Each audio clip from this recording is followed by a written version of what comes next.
공격하는 게 두 가지입니다. 하나는 마음의 기쁨을 없애고 있습니다. 기뻐하지 못하도록 엄숙하게, 무겁게, 차갑게 그렇게 접근하고 있습니다.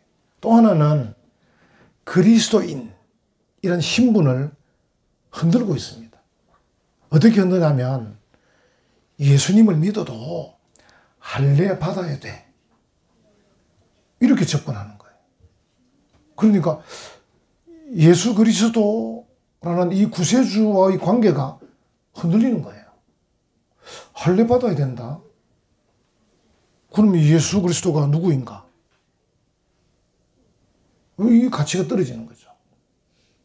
그래서 성도들의 마음의 기쁨을 빼앗아가고 성도들로 하여금 그리스도인이라는 이 신분의식을 흔드는 사람들이 유대주의자들입니다. 오늘 읽으면서 이제 할례파가 나오는데 이 할례를 주장하는 어떻게 보면 잘못된 거죠. 지금은 필요 없는데 구약시대에 필요했던 건데 예수 그리스도께서 십자가 지시고 우리 위에 피 흘리시고 죽으셔서 우리의 모든 죄를 속량하시고 우리를 구원하셔서 이제는 필요 없는데 이제는 예배하면 되는데 오늘 제목처럼 이제는 성령으로 예배하면 되는데 쓸데없는 걸 강조하고 있습니다. 그래서 바울이 지난 주일에 설교했습니다만 뭐라고 말합니까? 삼가라. 그들을 주의해라. 그들을 잘 살펴봐라. 이렇게 말씀을 했어요. 그래서 이제 바울이 이제 부정적인 얘기를 하다가 오늘 이 3절에서는 긍정적 얘기를 해요. 마음의 기쁨을 가지고 진정한 그리스도인이 되는 세 가지 방법을 얘기해요. 그 중에 오늘 첫 번째 하나만 먼저 살피는데 성령으로 봉사하고 본문에 그래 되어 있습니다. 성령으로 봉사하고 성령이 헬라어로 푸뉴마티 떼우 하나님이 떼우거든요. 떼우스인데 이제 꼬리는 계속 변하는 걸 여러분 그렇게 이해하시면 됩니다. 그래서 푸뉴마티 떼우 하나님의 성령으로 라트루 온테스 봉사하고 근데 이제 라트루 온테스가 우리 성경에는 봉사하고라고 번역되어 있지만 이 뜻이 봉사하다, 섬기다, 예배하다 이런 뜻이 있습니다. 그 제가 찾아본 영어 성경을 다 찾아보니까 다 worship, 예배하다, worship by the Spirit of God 하나님의 성령으로 예배하고 이렇게 되어 있습니다. 제 서재에 꽂혀 있는 영어 성경 두 권을 다 뽑아봐도 worship. I worship you. 내가 하나님께 예배합니다. I worship you. worship. 그래서 제가 제목을 성령으로 예배하라. 이렇게 제목을 잡았습니다. 그래서 우리가 퍼뉴마티 떼우 라티루 온테스 성령으로 예배하라. 성령으로 예배하라. 바울이 지금 노리는 바가 뭐냐면요. 성령으로 예배하는 우리가 진정한 할례파다. 다시 말하면 성령으로 예배하는 우리는 기뻐할 수밖에 없고 우리는 진정한 그리스도인이다. 이 얘기를 하고 있는 거예요. 여러분이 성령으로 예배하고 계신다면 여러분은 진정한 그리스도인입니다. 할렐루야. 아멘. 성령으로 예배한다. 물론 이제 성령으로 예배하는 게 뭔가 우리가 좀 몇 가지 살펴보기도 하고 여러분들이 이제 신앙생활 하면서 계속 또 느껴지시기도 하고 계속 배워갈 수도 있습니다. 그래서 오늘 이 내용은 성령으로 예배하라. 성령으로 예배하라. 이 내용을 우리가 함께 살펴보려고 합니다. 지금 유대주의자들이 그릇된 예배를 자꾸 얘기를 하는 거예요. 그릇된 예배. 할례 받아야 돼. 여러분 또 아시죠? 그 예수님이 사마리아 여인을 만났을 때 그 여인이 질문하잖아요. 어디서 예배해야 됩니까? 그리심산입니까? 예루살렘입니까? 왜냐하면 북쪽에 있는 사람들은 그리심산에서 예배드렸고 남쪽에 있는 사람들은 예루살렘에서 예배드렸는데 서로 각자 주장하는 거예요. 장소죠. 그래서 할례 받아야 돼. 장소가 중요해. 막 이렇게 하는 거예요. 근데 진정한 예배는 마음으로 드리고 성령으로 드리기 때문에 사실은 장소가 중요하지 않습니다. 장소가. 오늘 저와 여러분이 이렇게 좋은 장소에서 예배 드리긴 하는데 만약에 이 장소가 없었더라도 아무 관계 없어요. 우리 박용재 장로님 집에서 예배 드려도 가능합니다. 가능합니다. 마침 이곳에 땅이 있었고 마침 경남노예가 후원에 집을 지을 수 있었어. 이렇게 지어서 예배 드리는 거지. 이 장소가 절대적 장소는 아닙니다.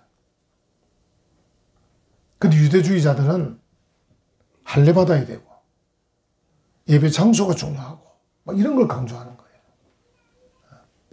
진정한 예배는 마음으로 드리는 예배. 진정한 예배는 성령으로 드리는 예배. 다시 말하면 하나님의 성령과 함께 드리는 예배.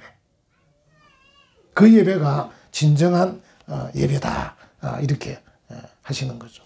그래서 우리가 이제 예배라고 할 때 내가 하나님 앞에 내가 예배한다 하는 이 문제에 대해서 생각을 해봐야 되는 겁니다.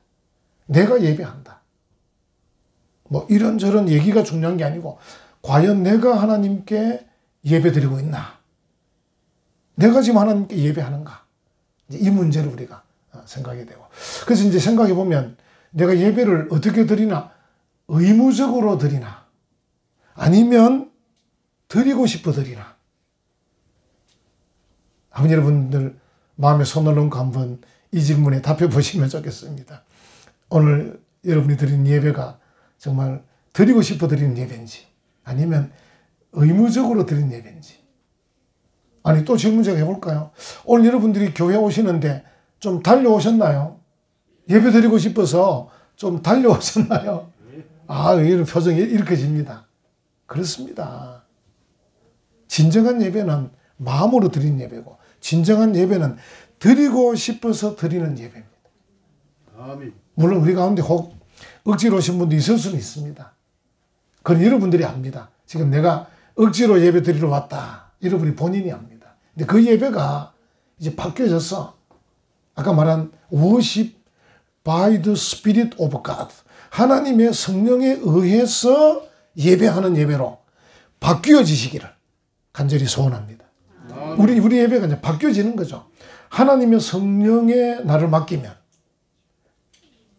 성령이여 나를 주장해 주십시오. 성령이여 나를 감동해 주십시오.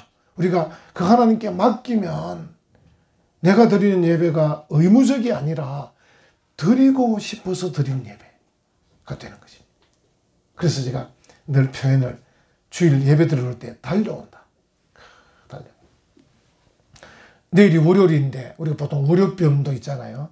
전에도 한번 말씀드린 것 같은데 월요병, 월요일 날 직장 가기 싫어가 아니고 가고 싶어. 빨리 이 밤이 지나서 월요일 날은 내가 특별히 빨리 가야 될 것 같아. 빨리 가고 싶어. 실제 제가 이제 월요일 날 한 번씩 이래 운동을 한다고 새벽에 나가보면요. 월요일 날 차가 많아요. 좀 빨리 가는 것 같더라고, 사람들이. 그래서, 모두가 다 월요병이 있는 건 아니구나. 이렇게 월요일 날 아침에 회사에 빨리 가는 사람, 화요일, 수요일, 목요일보다도 월요일 날 빨리 가는 분들이 생각보다 많구나. 이걸 제가 이 장유턴을 넘으면서 늘 느끼는 거예요. 이 새벽에 일하러 간다고 이렇게 새벽 일찍 나서는 분이 있구나. 예배를 정말 드리고 싶어서 달려오신 분들은 월요일에도 일하고 싶어서 달려갈 줄로 믿습니다. 아멘. 같은 겁니다. 같은 거. 여러분 우리가 예배 두 가지 아시잖아요. 모이는 이 교회와 모이는 예배. 흩어지는 교회와 흩어지는 예배. 여러분의 생활 속에서도 예배를 드리는 거잖아요. 성경이 뭐라고 말합니까? 직장에서 일할 때도 상전을 향해서 주님께 하듯이 해라. 그럼 그 말을 다시 바꾸었어. 예배 드릴 때 어떻게 예배 드릴 거냐? 하나님께 예배하듯이 예배 드리라. 예배 드리면서 산만하게 앉아있고, 예배 드려서 딴 거 뭐 메모하고 있고, 예배 드려서 다른 생각하고 있고, 하나님께 드리는 게 아니잖아요. 여러분 대통령 앞에 가서 고개 숙이고 있으면 되겠습니까? 대통령 앞에서. 비서관이 당장 드러내버립니다. 그런 사람. 김해 시장 앞에 가서도 그래 못 하잖아요. 그렇잖아요. 당신 김해 시장 만나러 왔습니까? 안 그러면 볼일 보러 왔습니까? 그렇잖아요. 김해 시장 만나러 왔는데 시장은 안 쳐다보고. 김해 시장 목표가 뭐고 뭘 붙여놨는데 벽을 자꾸 보면 시장님 당신 뭐하러 왔습니까? 나보러 안 왔습니까? 우리가 하나님께 예배도 드리러 왔잖아요. 그래서 하나님께 예배하는 그 사람은 직장에 가서도 뭡니까? 사장님 쳐다봐야지. 부장님 쳐다봐야지. 과장님 쳐다보고 제가 뭐 해야 됩니까? 이렇게 해야 될 거 아닙니까? 그래서 죽게 하듯이 하라고. 그 말은 예배 드릴 때 죽게 예배 드리는 것처럼 직장에 가서도 죽게 하듯이 해라. 그 사람을 직장 상사가 예뻐하지 아니할 수 있겠습니까? 야, 당신 정말 예쁘다. 교회에서 정말 교육 잘 받았네. 당신 정말 주일날 예배 잘 드리고 왔네. 주일마다 교회 가라. 내가 적극 지원해 줄게. 아마 그럴 겁니다. 그러니까 이 예배가 내가 하나님께 예배하는가? 내가 하나님께 예배하는가? 그 사람은 월요일도 뛰어가는 겁니다. 직장으로. 월요일도. 멋지지 않습니까? 얼마나 멋집니까? 멋진 상태인 것이죠. 그래서 이제 만약 혹 여러분 중에서 내가 지금 예배 나는 의무적으로 드린다. 이제 목사님 아들 중에 그럴 수도 있고 내가 목사 아들인데 뭐 예배 안 드릴 수도 없고 드려야 되겠다. 또 장로님 아들 중에 내가 장로 아들인데 예배 안 드릴 수 있겠나. 이래서 이제 의무적으로 드릴 수는 혹시 있어요. 그런 사람들이. 왜냐하면 제가 이제 혼자서 학생 때 은혜 받고 이제 교회를 다닐 때 저는 그 의무적으로 드리는 목사 장로 아들들이 이해가 안 되더라고요. 아니 예배가 이렇게 은혜로운데 저 사람들은 왜 예배를 저렇게 억지로 드릴까? 제가 또 신학교 가니까 저는 정말 신학교 혼자서 갔는데 가니까 목사님 아들, 장로님 아들, 집사님 아들 많더라고. 억지로 앉아 있는 거야. 자기는 목사 안 하고 싶은데 아버지가 가라 그래서 왔다는 거예요. 그래서 내가 뭐하러 왔을까 억지로. 목사 하고 싶어서 와야 되는데 왜 억지로 왔을까? 결국 이제 그분들 중에서 결국 중도 탈락하는 분들도 있고 또 그렇게 왔더라도 뒤에 은혜 받아서 하시는 분도 있고 그렇기는 해요. 그래서 우리가 혹 의무적으로 올 수는 있어요. 근데 이 의무가 결국 나중에 욕구로 바뀌는 거죠. 나 예배 드리고 싶어. 아이 56. 나 당신에게 예배 드리고 싶어. 아이 56. 이 의무가 아니고 정말 마음에서부터 우러나오는 거죠. 욕구로 바뀌는 거예요. 나 예배 드리고 싶어. 나 예배 드리고 싶어. 나 하나님께 예배 드리고 싶어. 하나님, 저를 좀 봐주십시오. 제가 하나님께 왔습니다.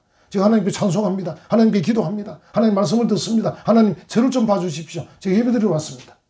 아유, 56. 멋지지 않습니까? 지금 바울이 그걸 지금 말하는 겁니다. 예배. 너희가 지금 자꾸 딴 얘기 하는데 그게 중요한 게 아니야. 뭐 할례 얘기하고 장소 얘기하고 이것저것 얘기하고 그거 중요한 거 아니야. 과연 나 자신이 하나님께 예배하는가? 마음으로 예배하는가? 성령으로 예배하는가? 이게 중요한 거야. 그 이야기 지금 계속하고 있는 것이죠. 여러분 우리가 성령으로 예배할 때 그 예배가 차갑고 형식적이다. 그러면 그건 성령으로 예배한 게 아니죠. 만약에 내가 성령으로 예배한다면 그 예배는 따뜻합니다. 사랑도 넘칩니다. 그리고 우리가 하나님께 찬양합니다. 우리가 하나님께 찬양할 때 그 몰입하는 거.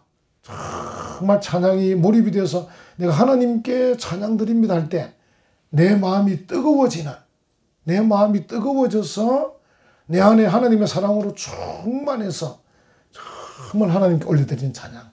아마 여러분 본인들이 경험해 보셨을 겁니다. 우리가 성령으로 예배한다는 것은 수단에 의지하는 것은 아닙니다. 우리가 예배드리는 그 예배당이 건물이 얼마나 커야 되는가. 그 중요한 것 아니지 않습니까? 근데 요즘은 많이 찾고 있습니다. 큰 건물을 찾고 있습니다. 우리가 예배하는 예배가 좀 뭔가 이 품위 있게 좀 좋아야 되는 거 아닌가. 우리 교회도 지금 그런 대로는 좋게 해놨습니다만. 우리가 예배하는데 내 주변의 사람들이 조금 수준이 있어야 안 되겠나. 부산 시내에 이제 그 의사 선생님들이 모이는 교회가 있어요. 그래서 저는 그거는 좋지 않다 생각합니다. 아니, 의사들끼리 모여야지. 의사들이 흩어져야 덕을 볼 건데, 우리가. 의사가 한 교회 모였으면 아무 소용 없잖아요. 그죠? 교회마다 한 명씩 있어야 응급조치가 됐는데. 우리 한명주 선생님도 뭐 대단한 음악쌤이지만, 음악한 분들이 모이는 또 교회가 있어요. 저는 생각할 때, 아니다. 좀 흩어야 되는 거 아닌가? 교회마다. 피아노 선생님도 계시고, 또 성악가도 계시고, 뭐 이래 골고루 계셔야 이 되는데, 왜 사람을 자꾸 찾느냐? 사람을 의지하느냐? 그래서 이 성령으로 예배한다는 것은 수단에 의지하는 건 아닙니다. 얼마나 큰 건물에 가야 되고, 얼마나 많은 사람이 모여야 되고, 얼마나 실력 있는 사람이 모인 교회를 내가 찾고 있는 것은 하나님께 예배하는 게 아니지 않습니까? 하나님을 찾아야 되는데 사람을 찾고 있다. 건물을 찾고 있다. 숫자를 찾고 있다. 성령으로 예배하는 것은 하나님께 예배하는 것이고, 따뜻한 마음으로 예배하는 것이고, 기쁨으로 예배하는 것이고, 그리고 다른 것들을 의지하지 않고 하나님만 의지하며 예배하는 거다. 근데 사람들이 수단을 많이 의지하고 있다 하는 것이죠. 성령으로 예배하는 것은 하나님이 내 곁에 계신다. 하나님이 내 곁에, 오늘 새벽에도 예레미야 시대는 참 어려운 시대였습니다. 왜냐하면 사람들이 너무 세속에 물들어 가지고 하나님을 멀리하고 마음이 완악하고 죄악에 익숙하고 나라가 지금 망하는 중에 있는데 예레미야 홀로 하나님의 말씀을 전하니까 사람들이 예레미야를 미워합니다. 그래서 예레미야가 흔들립니다. 하나님, 내가 도저히 못하겠습니다. 사람들이 나를 죽이려고 합니다. 나 혼자 못 살겠습니다. 나도 저들처럼 막 그냥 섞여 살고 싶습니다. 그런데 하나님께서 안 된다. 그들이 네게로 와야 되지. 네가 그들에게 가면 어떻게 되겠느냐. 근데 걱정하지 마라. 내가 너와 함께 하겠다.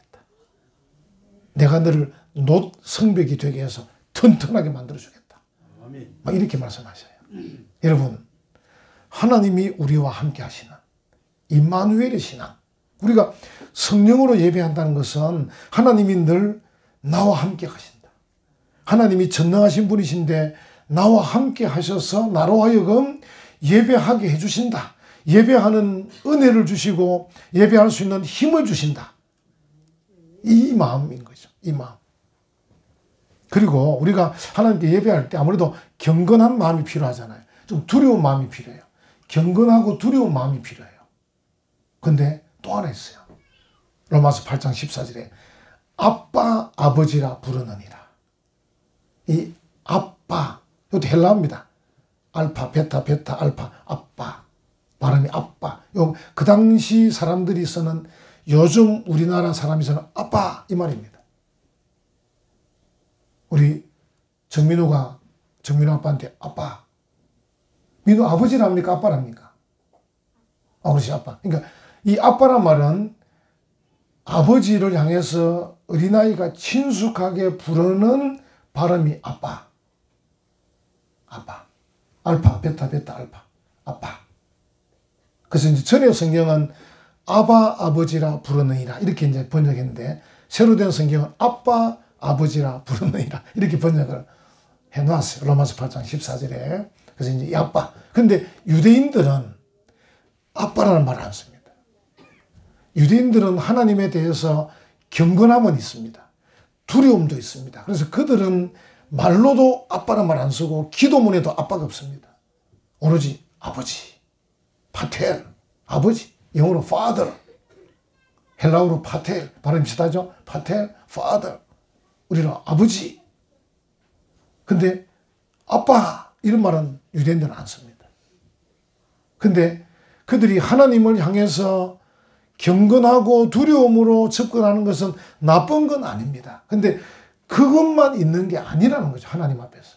우리 하나님 앞에 경건하고 두렵고 떨림으로 설 뿐 아니라 아버지의 영, 양자의 영을 받았기 때문에 예수 그리스도께서 우리 위에 십자가 달려 죽으심으로 우리의 죄를 속량받고 구원받아서 하나님의 자녀가 된 우리, 다시 말해 하나님의 양자, 자녀가 된 우리가 아빠, 아버지라 부르느니라. 이렇게 표현하겠습니다. 그래서 예수님 때문에 하나님이 아빠도 되는 겁니다. 아빠, 아버지, 그죠? 아노키, 예호와, 엘로헤카, 나는 네 하나님 여호와다도 되지만 예수님 때문에 신약에 와서 아빠, 아버지도 되는 겁니다. 할렐루야. 아멘. 얼마나 감사합니까? 그래서 우리가 하나님 앞에 기도하고 예배하고 성령으로 예배하는 사람은 두렵고 떨림으로 나갈 뿐 아니라 또 어떻게 해요? 아빠, 아버지라 부르면서도 나가는 겁니다. 그래서 우리 예배는 엄숙할 뿐 아니라 기쁘고 즐거운 겁니다.